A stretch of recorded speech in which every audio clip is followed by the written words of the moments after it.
Hi, hello, happy Sabbath and Shabbat Shalom. What you're looking at here is a damaged jacuzzi jet style pump here. Actually, I say jacuzzi style. It's a well-built brand. Actually, when you say, well, why is it like this? Well, because I stupidly left it out somewhere and didn't drain it, and it got frozen and rusted, which the freezing broke a chunk of it out. And then, of course, it got rusted, which that may or may not have happened anyhow. I don't know. I mean, I got it secondhand. And there's something crunchy inside the motor, probably the cooling vent, so I have to still take that apart and find out if there's something wrong with that I can fix. Do not know if I'll ever run again or if I'll part it out or what will happen, but I'll fiddle with it now and then. Things I've done this week other than that, I took down those lights. I'm going to strip them off of that power system and set them up for something else. That'll be its own video. Other things I've done, mostly I worked on, one of the things I want to mention, I don't remember if, alright, I put in new capacitors earlier, and I put in a new relay this week, and that little booger didn't work. So I'm going to try to take this piece off and see if there's anything wrong with it. I don't even know what that part, other than potentially just being a transformer with a rectifier to convert to a DC for that draw coil, or what. I put on here the black, white, red, and 0. The reason I put 0 is nothing goes there right now, the way it's sitting. Whether it should or shouldn't, in fact, if anything, I would think there might be a push start button on there. But the thing is, once that thing's running, without that, you can't. When you throw the breaker, this thing automatically starts. There's no, I put it this way, when the panel is thrown, it either starts, or in this case, it doesn't. It turns, but it doesn't start, and I'm not going to blow it up. So instead of blowing it up, I'll fiddle with that piece first and see if I can get it to hopefully operate properly. Because just because it'll start turning doesn't mean it won't start burning. So I went ahead, and when it sit there and didn't start right up like normal, I just said, yeah, let's quit before we destroy anything. Now, I don't know if I had mentioned before or not. I think I did, but if I didn't, it's my own fault. This vine, I had thought had not put on any fruit, because I never saw it flower. And yet it has put on fruit all along through here. How much exactly, I don't know. Won't know until the leaves fall off. But still, I'm very happy that this is a very old vine. Potentially near 100 years old. And it's had a hard life since I've been here. And hopefully I will not be giving it a hard life anymore. But I pruned it back, and I'll have to keep pruning it back, especially since it's climbing again, which is the nature of a grapevine. The cherries, they're still trying to ripen. Birds are probably eating them faster than they ripen, and I'm not in a position to harvest them, which is sad, because I really love them little wild black cherries like I love wild grapes. I'm one of them weirdos. I like wild foods. I guess that's the thing about being a bunny rabbit. I grew up eating wild foods, and that's just part of my wild nature. The gladiola, while it did flower, did not last very long. It came and went pretty much. I had water over here trying to get it to perk up, but it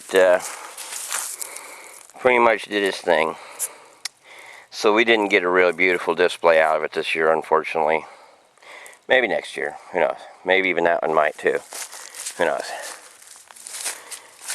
They say that today the heat index is 111. It doesn't feel that bad to me. Of course, then again, I'm not wearing any more clothes than I have to. I do not know what this flower is, but it's almost done flowering, but I wonder if that's some form of mint. I don't know. I'm no expert on those things. Speaking of that, of course, the perilla mint has been up. It's been giving me grief. I've been spraying it.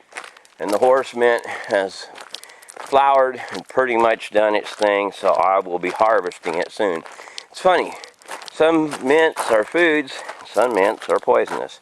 Although I've heard rumor that there is a strain of perilla mint that people in China actually raise and eat. And I thought to myself, well, that sounds like a bad idea. Then again, just because it'll kill cattle, sheep, goats, and deer doesn't necessarily mean it'll kill a human. You know, chemistry, physiology, all the things that go into making a life form vary, so that what's poisonous to one is not to another. Now, cherry plums are starting to ripen. Now, I won't get any out of it, unfortunately, because they'll rot before they can fully ripen. And that one already was really bitten up and had all that stuff on it, so they're not going to, I mean, if you don't spray them right at the right time, they get all bitten up, stung up by the fruit wasps that lay their eggs in them. I say bitten, they drill into them with a tail part that has a ovipositor, kind of like aliens, only smaller. I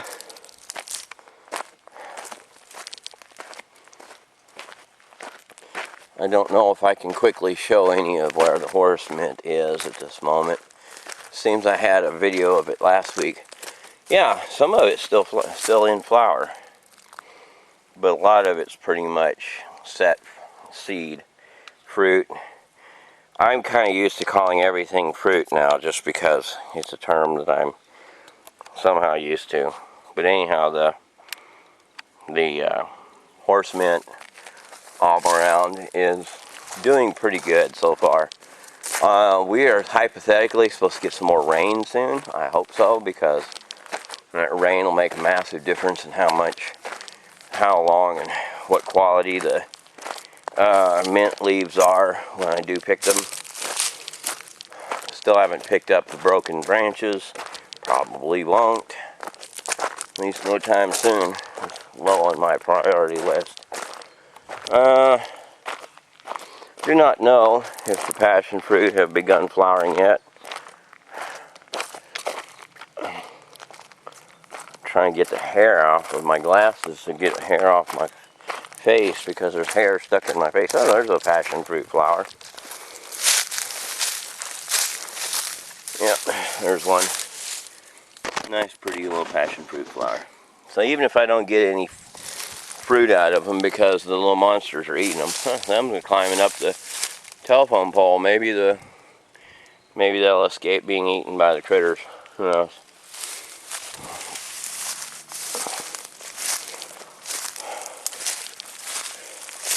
Again, no alterations to my current state of affairs down here as far as fencing goes. Hopefully next month that'll change. I don't know. Depends on if I gotta get the machine tool running. I gotta get the phase converter running to use the machine tool to finish making my track loader pulley properly, and repairs on it anyway. Down here, a lot of the flowers don't seem to be doing well. Usually this place is more colorful than this. A couple random daisies here and there. A couple of just not very many flowers this year. Could be the heat, I'm not for sure. It's been kind of a little hot and dry. Of course, the poke is doing well. That thing has gone to seed. I should have got rid of it. go see about the elderberries over here. Pretty much what we're coming down here to do is see what the elderberries are up to while getting covered in ticks.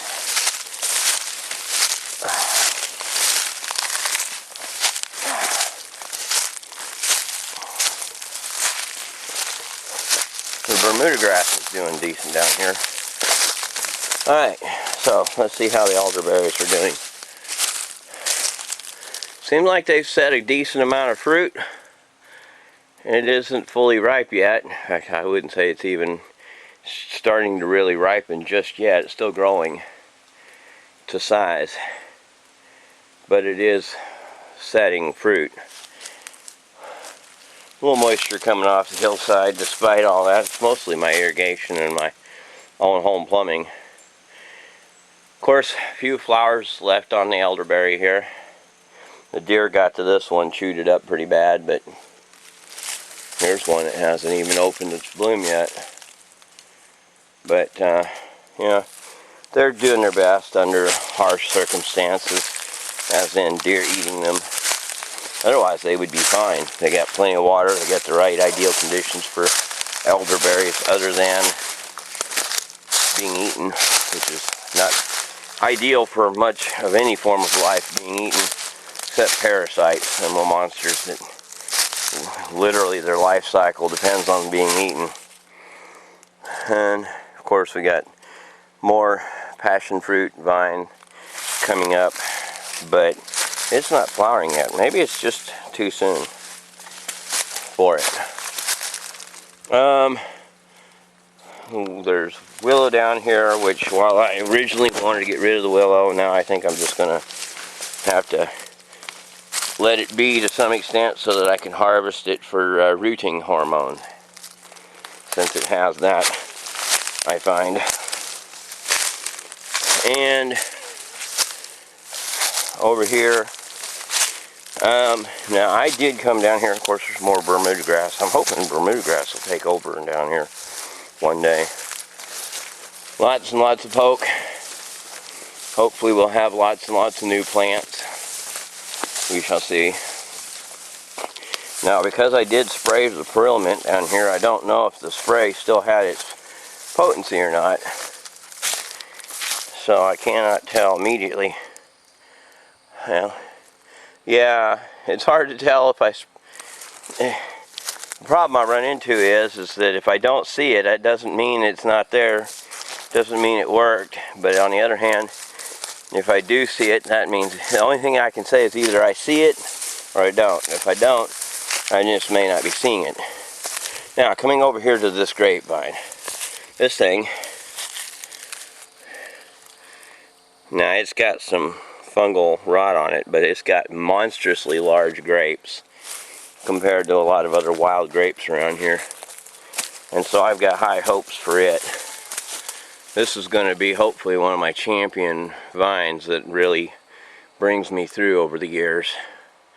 I don't know if it's possible to see all the bunches and clusters or not, but they are there. Unfortunately, more Groundhog Day. Groundhogs are just tearing this place up. And so, little at a time, all my shoreline is going away and my property is shrinking, seeing as literally the legal definition of the boundary of my property is the middle of the creek. It's the stupidest thing in the world, but it is what it is. I should go in and file some papers to establish it and seal it off so that it's changed. I just haven't thought about it enough. But yeah, so you know what? I need to go ahead and file a delineation, because otherwise I'm going to lose my property over time to erosion. And whoever came up with that idea originally was a complete idiot, or they were on the other side of the creek. In other words, they either were not very smart or they were very crafty and smart, one of the two. But be that all as it may. Oh, just looking at rocks. No more Mineral reports slightly, not much change there. I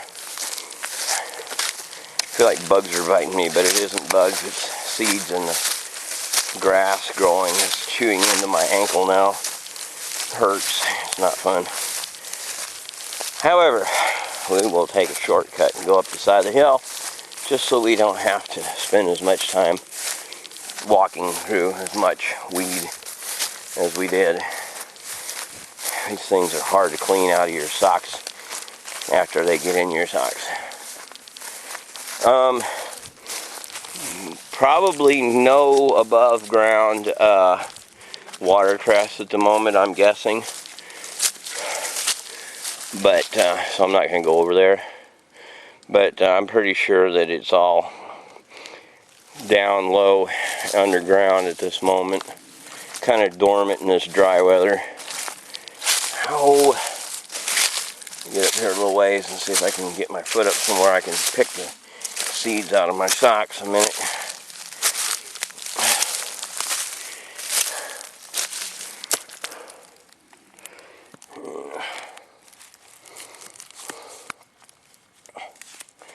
Blech. Yeah.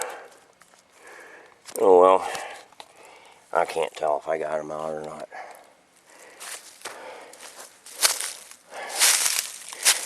It's supposed to be 111 heat index. It doesn't feel all that hot out here right now. Maybe I've just gotten good form or something, and I'm not feeling it because I'm not doing badly. But previously, in the last couple weeks, I've been really suffering from the heat a lot. Today, I don't feel like it's that bad. I don't know what the deal is. Now, this does allow me to come up here close to my tomato fruits, plural, tomato vine, singular.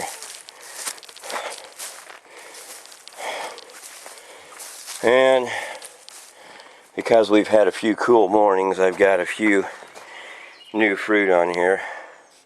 Not a lot, but some. And then I've got a couple of fruit here that are ready to be picked. The reason I pick them at this level is because otherwise it's a good chance the varmints will come and get them before I do. And plus, I want to mound the soil up here now so they'll root in. Alright. And then again, to repeat something I said before, one reason to root them in is that when it's time I'll separate them. Separate it into multiple smaller plants and pot them and spread them and keep propagating them that way, since it's an indeterminate breed. Again, hazelnuts, no, just one fruit, no additional fruits have been seen. And besides the way they set fruit, like pretty much any tree, they either set them now in the spring or they don't set them at all. My celery, still growing, still seems to be happy. And while, yeah, there is some kind of rusty looking something on the leaves, it's producing more leaves, so I'm not worried about it. Again, this one, if it makes seeds, I'll be happy. Okay, up here you see a lot of flowers. Pretty much yellow coneflowers all across the board. It's all yellow coneflower now. It's pretty much the only thing out here. Most of the sunflowers, not all, but most of them have gone dormant. And, well, there's some Queen Anne's lace. But pretty much just lots of yellow coneflowers. The little peach, I've watered it a couple times. It's been growing very nicely. It was about this high, I think, last time I did a video. I'm not sure, but it's about double the height now. A deer or something has gotten here, maybe even a goat, gotten in here and nipped a branch or two, but that's not going to be a problem. I've got one of my babies out here. She's doing kind of sickly. I've got her on worming medicine in quarantine until we can figure out what her deal is.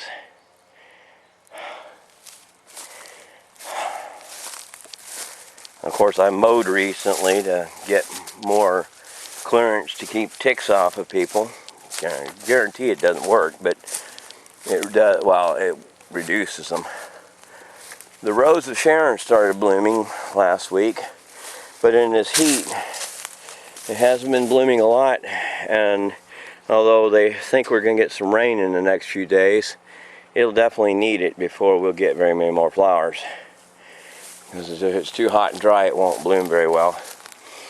The raspberries, they've come and gone for the year, but I could have picked more than I did. However, the reason I didn't is because they had zero flavor whatsoever. They were just like so tasteless. I'm like, I don't know what didn't work this year that worked last year, but they tasted just like nothing, so I just left them be. I'll try to figure out how to raise raspberries better in the future, and maybe I'll have good flavorful raspberries someday. On the other hand, the thornless blackberry over here is, it's doing. I lost a few of them because of the dry weather and the watering problems, but I've gotten the water running now.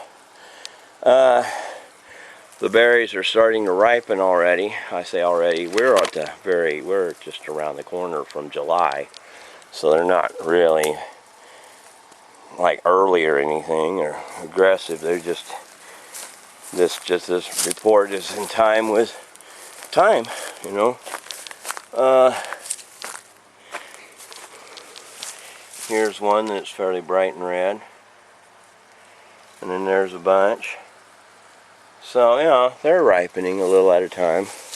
Again, my goal one day is to have lots and lots of them, but I gotta get everything else done first.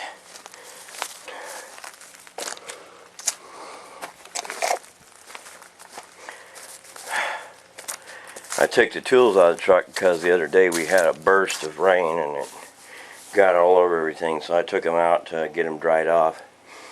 Out of the 15 bales that I got from my brothers, I'm still working on it right now.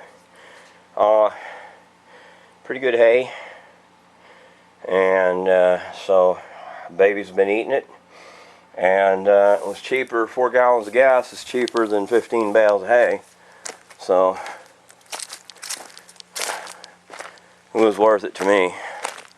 I hadn't heard anything back from my brother. I would have thought he'd have been ready to bale a week ago, but he hasn't, and for whatever reason I'm not going to get into it because it's his business.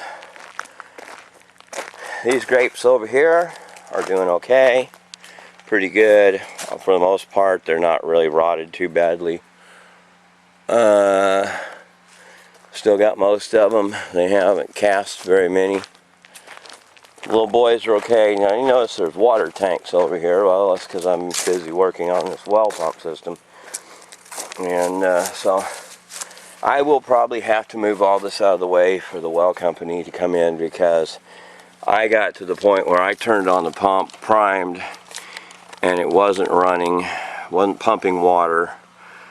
So I need the professionals to come out and potentially pull everything out of the ground 80 foot deep and get in there, and which means I'll have to take that lid off and everything.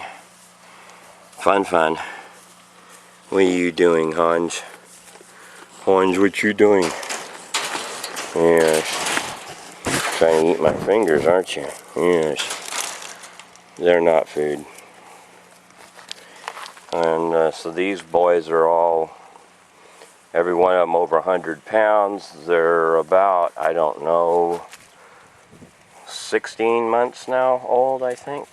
They're over a year, but I don't remember exactly when they were born. Some of them will have to go to market soon. I don't know who will buy them, whether it's a butcher or a breeder or a person who just wants a well-maintained pet. They are well handled, and they're easy to get along with. The mountain bog gentian, although it lost 3 out of 4 of its stems, the last stem is still on it, so that hopefully it will still bloom, live, and come back next year and everything. If this year it doesn't bloom, it's fine, because it's obviously doing all it can just to keep from losing its last stem. Although I kind of help by adding a bunch of rocks around it to barricade it from anything that might trample it. Can't imagine why a deer or anything would want to climb right up there, but something has knocked stems off of it. So it is what it is. These little flowers over here, again, I don't know what they're called. They're just barely struggling along, but a couple of them have buds on them. So they will be opening up and having pretty little flowers. Different ones are in better or worse shape than others, and the deer keep eating them too. They're all along through here, but you can hardly tell because the deer keep eating them. You see how stripped down the stem is on this thing. It's still trying valiantly. I don't even know if they're an annual or perennial. I don't know much about them. Now, as far as flowers that are doing well, the tiger lilies are doing quite well. They're very happy right now. They've got pretty much everything going for them. They're pretty much in early to mid bloom, and they're quite pleasant, and they're still growing as far as number too. Of course, the grapevine this one didn't make any fruit, so it's just acting as a shade tree now, which, you know, better to have shade than not, so even if it doesn't do anything else. And I've trained vines along here, and they've grown quite prolifically, and all the way up into there, so I'll probably have to train those vines up on that part of the roof too, or they'll end up on that tree where I won't be able to access them very well. And this tree will probably die and fall down one of these days anyhow. So yeah, that's these. Now on to more exciting things. Now of course I put air conditioning in, finally. Now somebody can say, well, I had air conditioning over here. Well, technically there are 4 air conditioners in this wall. There's one right there. And there's one over there. And then there's one on the west wall. But these 3 don't run. So they've been left here by the previous owner, and they don't work. Instead of taking them out and replace them, he just left them there. And of course my house plants, generally speaking, are all just kind of getting by in the dry. You might notice the noise. I turned the fan on over here, if no other reason, as a fly swatter effect. In other words, that fan will catch flies and hit them. Now you might also notice I've got a goodly amount of grapes along here.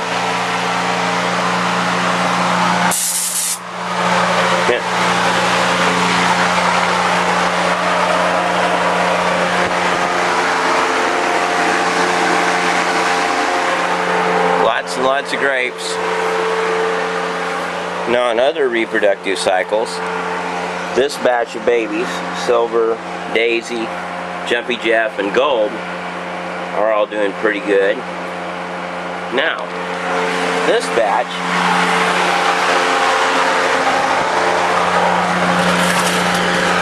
excuse me, Bismuth. This is Bismuth. Bismuth has a twin over here, Mercury. Mercury's a girl, Bismuth's a boy. Yes, here's your Mercury. Here's your Mercury.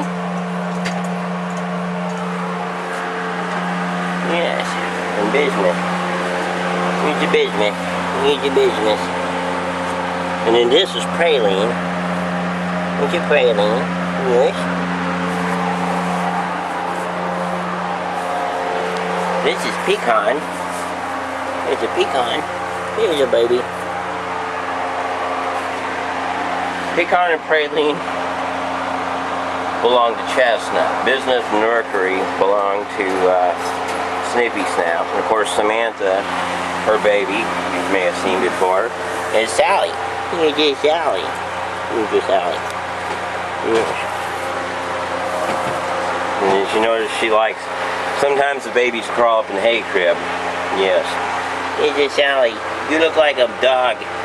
You look like a pit bull or a Shar-Pei. Some of the stubby nose. Yes.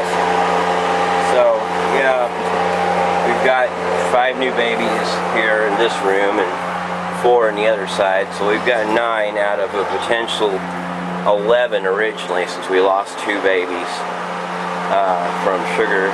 Oh, sorry, I forgot to count. Of course, Mutt and Papa Bear. Here, let's go over here. Yes.